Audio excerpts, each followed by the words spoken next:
नमस्कार, विकलांग साथी ट्रस्ट के दिव्यांगम चैनल पर मैं फौजिया खानम दिव्यांगम साप्ताहिक समाचार लेकर हाजिर हूँ। सप्ताह के प्रमुख समाचार। राजनीतिक दलों में जुबानी जंग तेज। प्रधानमंत्री का चुनावी दौरा जोरों पर। पंजाब में कांग्रेस, आप, अकाली और भाजपा ने भी कमर कसी। कर्नाटक पर हिजाब पर भारी बवाल। अब तक 2 चरणों का मतदान पूरा, भाजपा और सपा ने अपनी अपनी जीत का दावा किया। मेड इन इंडिया उत्पादनों का इस्तेमाल बढ़ाएं। बुजुर्गों दिव्यांगों के लिए वोट डालने के लिए इलेक्ट्रिक रिक्शा का उपयोग होगा। जल्द बढ़ सकती है फिक्स डिपॉजिट पर ब्याज दर। कोरोना अब खत्म की ओर, स्कूल भी खुल गए हैं। अब बढ़ते हैं समाचारों के विस्तार की ओर।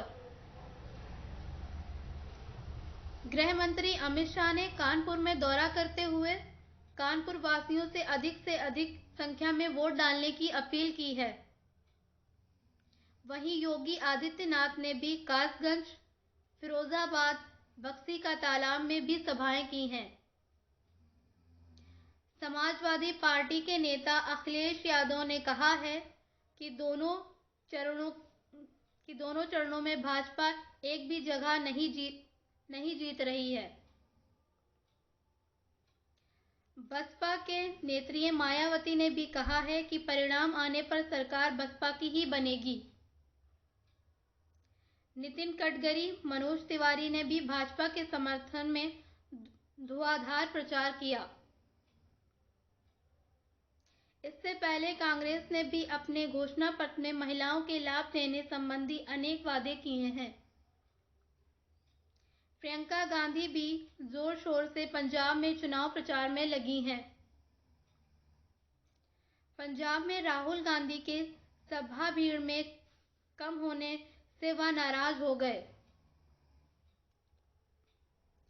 प्रधानमंत्री नरेंद्र मोदी भी चुनाव प्रचार में उतर चुके हैं। कल सीतापुर में मोदी जी ने अब तक की ऐतिहासिक भीड़ को संबोधित किया। उन्होंने सीतापुर में बहुआयामी विकास करने की बात की है। हमारा चैनल आपसे अधिक संख्या में मतदान करने की अपील करता है। सभी को अपने घर से निकलकर मतदान करना जरूरी है। दिव्यांगजनों को भी मतदान करना चाहिए। उनके लिए इस बार घर से ही मतदान करने की व्यवस्था की गई है। उनको अपने बीएलओ से संपर्क करके पहले से ही नाम लिखा देना चाहिए। कर्नाटक में छात्राओं के हिजाब पहनने को लेकर शुरू हुआ पूरे राज्य में विवाद फैल गया। कई कॉलेजों में छात्र और छात्राएं आमने सामने आ गईं।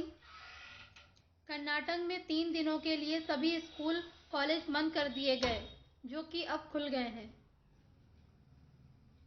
सुप्रीम कोर्ट में इस पर सुनवाई हो रही है। यह चैनल सभी से शांति और संयम बनाए रखने की अपील करता है। किसी भी दल ने दिव्यांगों के लिए एक भी शब्द नहीं कहा है। दिव्यांगजनों को वोट डालना चाहिए, लेकिन पार्टियों द्वारा अब तक दिव्यांगजनों के लिए क्या किया गया है, इस पर जरूर ध्यान देना चाहिए।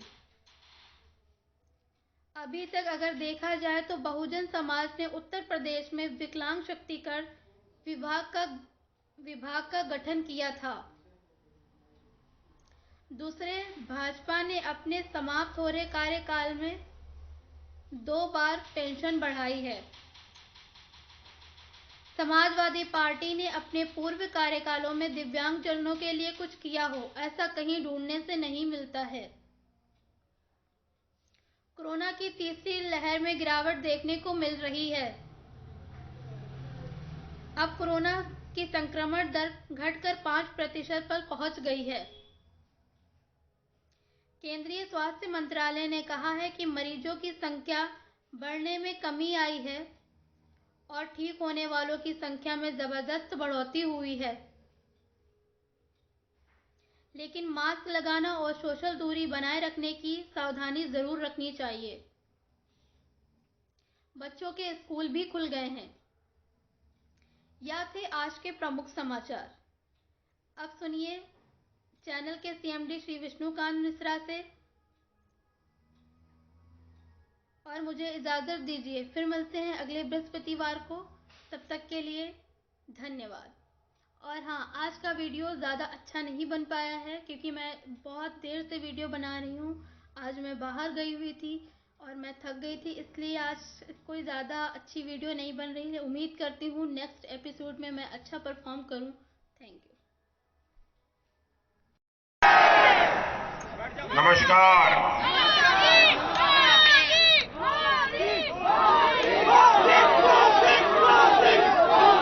मैं देख रहा हूं मेरी नजर जहां पहुंच रही है उससे भी उस पार मैं इतना बड़ा जनसागर देख रहा हूं। आप इतनी बड़ी तादाद में हमें आशीर्वाद देने के लिए आए, मैं आपका बहुत बहुत आभारी हूं। और यहां तो मैं देख रहा हूं कर्टन के भी पीछे लोगों को तकलीफ हो रही, लेकिन खड़े हैं। ऋषियों मुनियों की तपोस्थली सीतापुर और आसपास से आए सभी भाइयों बहनों को मेरा सर झुका करके प्रणाम।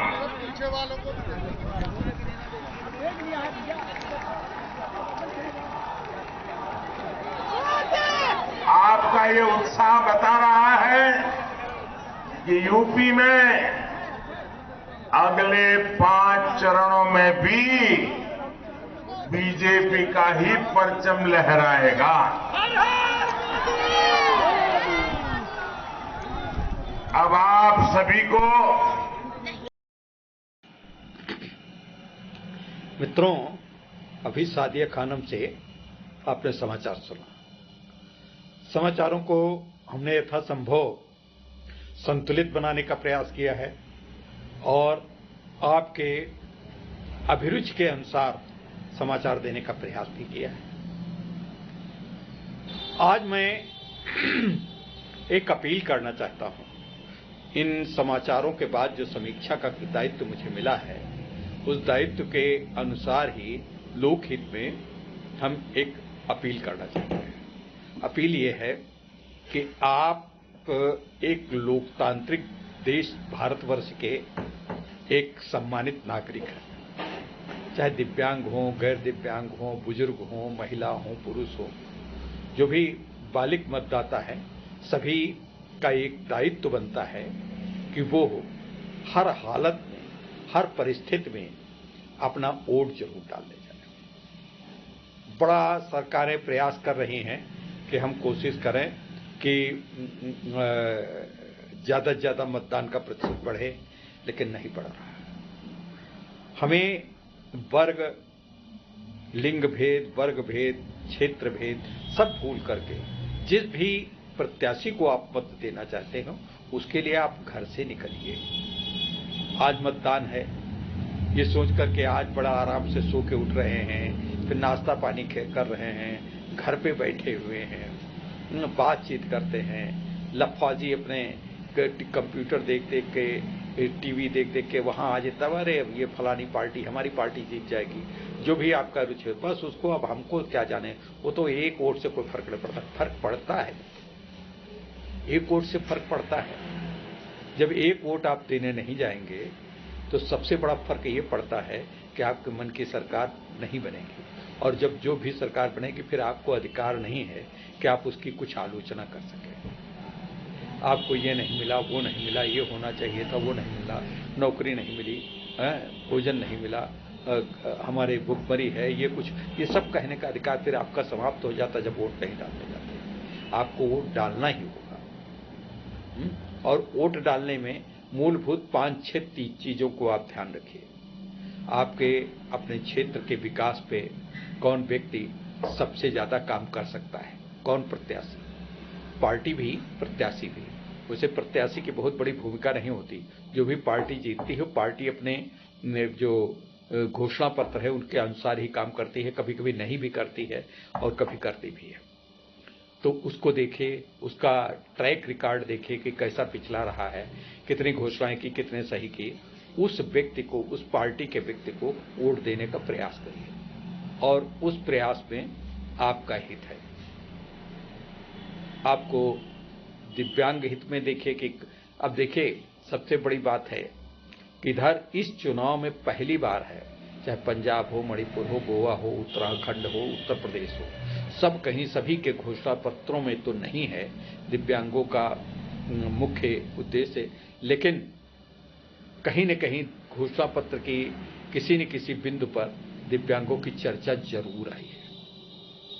उसमें आपका दबाव, दिव्यांग संस्थाओं का, दिव्यांग एनजीओज का, दिव्यांग संगठनों का ये बड़ा दबाव है। उसमें आपके इस चैनल का भी, विकलांग साथी ट्रस्ट का भी बहुत बड़ा दबाव रहा है कि आज जो है भाजपा कह रही है कि हम 1500 रुपये महीना पेंशन देंगे, सपा भी उसी बात की पुनरावृत्ति कर रही है कि हम 18,000 पेंशन देंगे। क्यों कहने के लिए मजबूर हुए? कांग्रेस ने कहा है कि हम दिव्यांगों के लिए विशेष नौकरियों का सृजन करेंगे। बसपा का घोषणा पत्र तो नहीं निकला, लेकिन उनकी भाषणों में भी दिव्यांगों का हित, बल्कि उन लोगों ने दिव्यांगों का एक समागम करने का विचार किया था, लेकिन कदाचित सुश्री मायावती जी के परिवार में कोई निधन हो गया तो इसलिए हम लोग नहीं जा पाए। उसमें भी चर्चा हुई थी। तो सभी राजनीतिक दल, आप पार्टी ने भी कुछ चर्चा की है दिव्यांगों के लिए, सभी पार्टियों ने की है। किसी कमोबेश किसी ने कुछ किया है, कहा है कुछ, किसी ने कुछ कहा है। अब क्या कर पाते हैं, क्या नहीं कर पाते हैं, ये तो उनका समय बताएगा, आगे वाला समय बताएगा। उसके लिए भी हमको दबाव, हमको जागरूक होने की जरूरत है। और जब जागरूक रहेंगे, जब आगे बात करेंगे, तभी हम कुछ कर सकते हैं। अब जब ऐसे ही बात हम करते रहेंगे कि दिव्यांगों के लिए कुछ होना चाहिए, दिव्यांगों के लिए कुछ होना चाहिए, तो कभी नहीं होगा। अब हमें इस बात के लिए कि दिव्यांगों के लिए अभी तक कुछ नहीं किया, इसलिए इस सरकार को या इस दल को या इस व्यक्ति को हम वोट नहीं देंगे, ऐसा नहीं है। आपको वोट तो देना होगा। दिव्यांगों के सरोकारों के अलावा दूसरे सरोकारों को भी देखना है कि आपके क्षेत्र का क्या विकास हुआ, आपके क्षेत्र में क्या समस्याएं हैं, उनको समस्याओं को समाधान करने के लिए आपका प्रत्याशी कहां तक सक्षम होगा, इस बातों पर विचार करिए। हाँ, जो व्यक्ति हिंदू मुस्लिम करता हो, जो व्यक्ति खाली मुस्लिम मतों की बात करता हो, उसको वोट देने का कोई मतलब नहीं। इस विषय पे आप सतर्क रहें। और एक परिवार में सबकी अलग अलग राय हो सकती है। आप पहले एक होता था कि एक परिवार का मुखिया अपने घर का मुखिया कह देता था, इस पार्टी को वोट देना, सब देते। अब पिता कुछ कह रहा है, पिता किसी को वोट दे रहा है, बच्चा किसी को दे रहा है, पत्नी बहू किसी और को दे रहे हैं। तो ये सब किसी के ऊपर दबाव मत डालिए कि आप वोट इसको दीजिए या इसको वोट दीजिए। आप वोट देने जाइए और ज्यादा से ज्यादा संख्या में वोट डालने के लिए घर से निकलिए। यही बात हम आज अपने दिव्यांगम समाचार के माध्यम से आपसे कहना चाहते हैं। और दिव्यांगम समाचार का ये अंक आपको कैसा लगा, इस पर भी विचार करिए, थोड़ा सा बात बताइए। हमें दिव्यांगम समाचार को मकबूलियत प्रदान करनी है, इसको प्रसिद्ध बनाना है, इसको लाइमलाइट में लाना है। और दिव्यांगम चैनल का इतना प्रभाव पड़ा, जो पिछली बार 500 से 1000 पेंशन आपकी हुई थी दिव्यांगों की, उसमें दिव्यांगम चैनल का बहुत बड़ा योगदान था। और उस योगदान के साथ साथ आपका भी परिश्रम, आपकी मांग, आपकी डिमांड ये भी थी। मैं इसको नकार नहीं रहा हूँ, दूसरे संस्थाओं, दूसरे संगठनों का भी रहा होगा, लेकिन हमने उस समय के तत्कालीन मंत्री स्वाति सिंह जी ने हमारे लिए माननीय उत्तर प्रदेश के मुख्यमंत्री योगी आदित्यनाथ जी से चर्चा की थी, उन्होंने बताया भी था। इसके पहले दिव्यांग प्रकोष्ठ के हमारे मुकेश भाई जी ने अपने हमने सीतापुर में बात कही थी तो उन्होंने उस बात पे लिखा था। उसी के तीसरे दिन इस पे चर्चा हुई, उनसे बताया गया था, हमको पहले से पता चल गया था कि बढ़ने वाली कल परसों घोषणा हो जाएगी। तो इस प्रकार से आपके चैनल का भी इसमें योगदान है। आपका चैनल जब इस प्रकार का योगदान कर रहा है तो आपका भी दायित्व बनता है, आप जरूर जाएं। अब आप रह गई बात कैसे जाएं, दिव्यांग हैं कैसे वोट तक, आप पहले से अपने बीएलओ के माध्यम से सूचित कर दें तो आपके घर पे आकर के, आपके यहाँ पर आकर के उनकी टीम आएगी, आपसे मतदान करवा ले जाएगी। उसके फॉर्म है, निर्धारित फॉर्म है, प्रपत्र पे आप भरवा लेंगे और प्रपत्र भरवाने के बाद उनका वीडियोग्राफर आएगा साथ में कि कोई गड़बड़ी तो नहीं हो रही। आपको गुप्त मतदान, आपको चिल्ला के मतदान नहीं करना, मतदान करना है बड़े गोपनीय तरीके से। तो ये भी नहीं जरूरी बताएं कि आप मैंने आज इसको वोट दिया, बड़े रोब में कुछ कहते हैं अरे मैंने तो फला को दे दिया, देखते क्या कोई करेगा। ये सब न करिए, जो मतदान की गोपनीयता बनाए रखिए और मतदान उसी को करिए जिसको आप मन कहे, किसी के दबाव में मत दीजिए। मतदान आपका अधिकार है, इस देश के आप अच्छे नागरिक हैं, तो इसलिए देश को उन्नत प्रदान करने के लिए आपको मतदान करना आवश्यक है। इन्हीं सूचनाओं के साथ, इसी निवेदन के साथ और इसी आग्रह के साथ इस मतदान को भी आप मतदान पर्व मनाइए। जैसे होली, दिवाली, ईद, बकरीद सब मनाते हैं, उसी तरीके से मतदान पर्व मनाइए और जाइए और अपने पड़ोस के लोगों को भी इस बात के लिए प्रेरित करिए कि वो मतदान जरूर करें। तो मित्रों, ये बात है। तो बस इन्हीं सब बातों के साथ साथ हम आज का अंक यहीं पे समाप्त करते हैं और आपसे ये गुजारिश करते हैं कि आप निश्चित रूप से मतदान करने जाएंगे, ऐसी आशा है। और इस पे आप हमारे आज के इस समाचारों के अंक के ऊपर अपनी टिप्पणी जरूर दीजिएगा, प्लीज प्लीज प्लीज।